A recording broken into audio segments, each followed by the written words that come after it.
In this world, a bag of potato chips can be an entire meal. And you might be thinking to yourself, well, that doesn't sound very healthy. And I'll assure you, it is not a very healthy meal. But the thing is, when you got people eating things like Hostess, Twinkies, Cosmic Brownies. Now, I do like myself a Cosmic Brownie, so I'm not going to. If you're going to tell me that you like Cosmic Brownies, I'm not going to judge you too harshly for that, because let me just digress real quick here. Cosmic Brownies are delicious.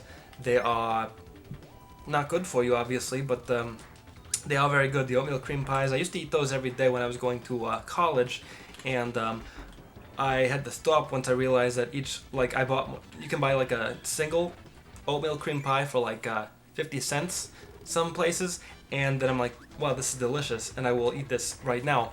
But then I looked at the package, and apparently the oatmeal cream pies have about 500 calories per snack cake, and I'm like, that's a little too much. That's like an entire meal. You can go to fucking McDonald's and get like a McDouble and a medium fry, and that's about the same as an oatmeal cream pie. And I think that's a little bit ridiculous. Is that they are selling something for so cheap that gives you so many calories, and people just eat those like in passing. They just eat those on their way to school, on their way to work, and it's like, you know, this is why people are becoming large tubs, and it's not just that, but it's also like soda and stuff now. Soda can be good. I'm not saying that you shouldn't drink soda, but soda is something that it will. Oh my gosh, he just drowned. That's horrifying. That's terrifying. I'm terrified of drowning, as you might know possibly. So, anyways, stop it. Fuck you. Get out of here.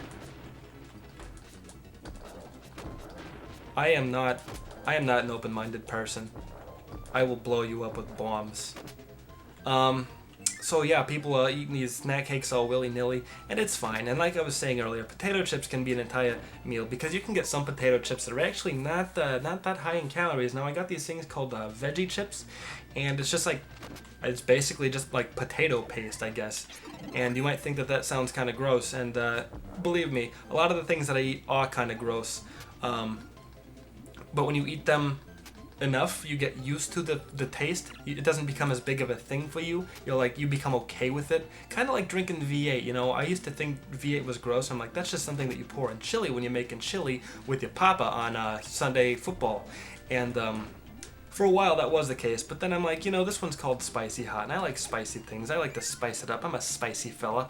So I gave it a shot, and then I'm like, wow, this is kind of delicious. I will drink this more often. And then I went to the store and I found out that they had V8 flavors of pepper and what else did they have? They had oh, I'm going so fast. They had black pepper and fiber and all sorts of things like that. And you can even get V8 flavors in like fruit. It's like they mix fruit and vegetables into one convenient to drink out of bottle. And you're like, that sounds like a lot of fruits and vegetables to puree into one bottle. And I'm like, yes, it is, and that's why it's so good for you. Is because you get all your veggies and nutrients and stuff, and you get all that real soon into your bones, and you don't have to worry too much about it. Even though they say when you eat your vegetables, it's healthier for you than when you drink them. And I'm sorry, that caused me a lot of anxiety. That little moment I just had. It's better for you to eat your veggies than it is for you to drink them or whatever, because of all the fiber and all the proteins and all the stuff that's in there, that it's like, stop it. It's like good. Then you got to be eating it, like eat a tomato.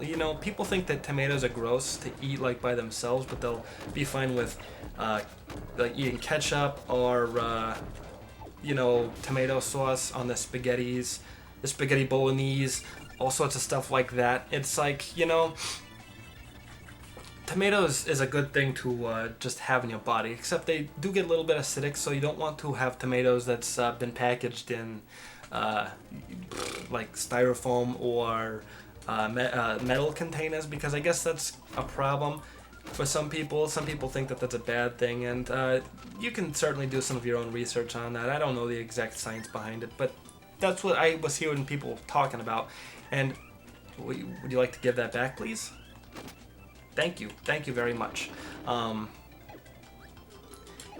Like people was doing their own science on that, and I read about it a little bit in passing, but I was like, I'm just reading this when I'm on the bus waiting to get to work or whatever, and I've got to kill some time before I get there, so it's just, oh my gosh, it's just like at this point it's not something I care that much about. So if you want to share it with me, then you go right ahead and do that. But I'm going to read this now and forget about it later, and then we can just kind of move on with our lives, going our own separate directions, because that's just what we do in this world. That's just what we do in life. Get out of here, buddy. Stop it.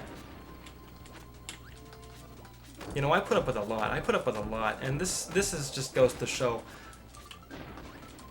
You wouldn't think that doing this would be as stressful as it is, but let me tell you, I'm just my nerves are all twitching, they're shaking, I twist and shout, come on now, touch me, baby, and I'll sing more Beatles, because I like the Beatles. If you want me to sing Beatles, press 2. I'll just do it anyways. Maxwell Addison, majoring in medicine, calls her on the phone. You know that one. That's a good one too. That one's from Abbey Road. That one's called Maxwell's Silver Hammer. It's about a murderous little boy. It's really good. It's a really good story. It would make a really good Stephen King novel, I think. It'd make a really good story for the ages. A good blockbuster hit if you like something like The Shining, or if you like just that one, because Stanley Kubrick, he's a good director, and he makes a lot of good films, even though he's a dead man now. He made one that I like called 2001: A Space Odyssey. And if you want to watch a piece of cinema history, go ahead and watch 2001: A Space Odyssey. I think that's a really good film, and I think that everybody should watch that film, even though the last part of it kind of didn't make sense to me. I'm sure there's some sort of rationale behind it. I'm sure it has some sort of deeper meaning. I just didn't understand it, and I didn't care to think any deeper about what it meant. So if you want to fill me in, I'd be happy to listen to you. I'd be happy to oblige, because honestly, I don't know a lot about film. I don't profess to be a film buff or nothing like that. I just like to watch mindless action films. I like to watch Inception, things that are really easy to think about. You don't have to watch and pay a lot of attention to when you're watching them. Like, they don't make a lot of sense. That and Inception, that was a good film. Did I just say Inception?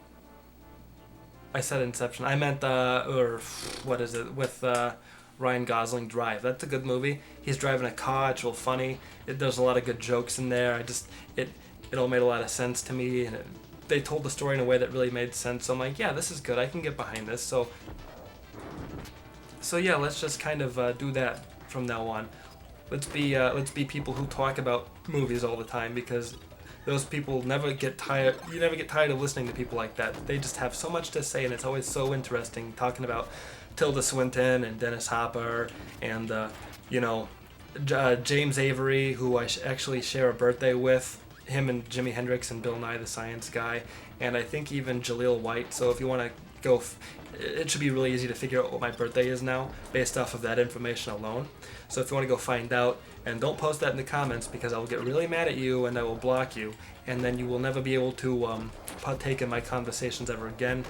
And I will never listen to you, and I'll only email you on holidays when we send our Christmas cards. My family send out a Christmas card of us all wearing disgusting Christmas sweaters around a fireplace or something like that, because it's funny to wear gross holiday sweaters. That's a joke that just doesn't get old. It's like pugs and girls talking about pizza and cats on Facebook. It's just a joke that never gets old. It's just a joke that I could listen to all the time. Like, pugs are funny, that, and calling things like ferrets snake cats, that's funny too, I guess. Or just monkeys in general. Monkeys are a good joke that haven't gone away since the days of Joe Cartoon. If you remember Joe Cartoon from the early days of the internet, he had one video game on his website called spankthemonkey.com, and it's like this is, I guess this is funny in its own right. It's something that I've never seen before, and it was the first of its kind, maybe. I'm not exactly certain if that's true, but if that is true, then congratulations, Joe Cartoon, for creating an internet phenomenon. I think that's really good of you. You're a very kind, giving man. You and Neil C.C. Rega, the guy who made Animutations. Now, if you've ever seen those before, it's it's like they take like famous people's heads and like make them like sing songs and stuff. They sing songs about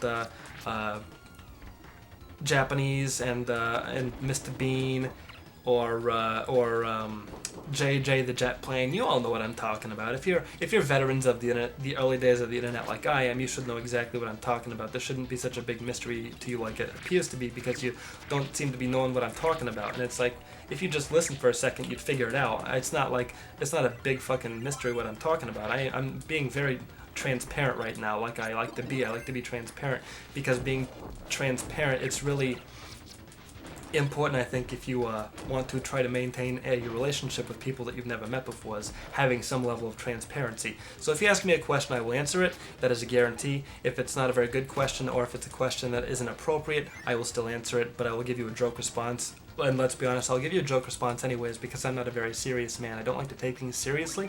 I think that the Joker has a very good mantra on life. He doesn't like to take things seriously. He sings songs about not taking things seriously. He writes books about being a serious man, directed by Ethan and Joel Cohen, because they're very good directors.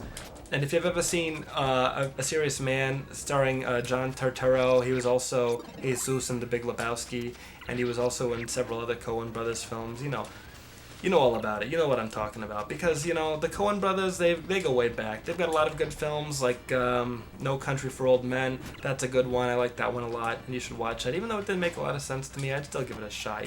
Because even though I was saying a minute ago how film buffs can be kind of annoying people, I myself, I wouldn't consider myself a film buff, but I would say that I do know a little bit about maybe the less mainstream cinema. Not a lot though. I'm not one of those guys. I'm not one of those annoying fellas. You know what I'm talking about. Just being mindful. That's all I'm saying. And with that, I guess I'll end this episode now. So thank you for watching. SparkleDart. Goodbye. Mwah.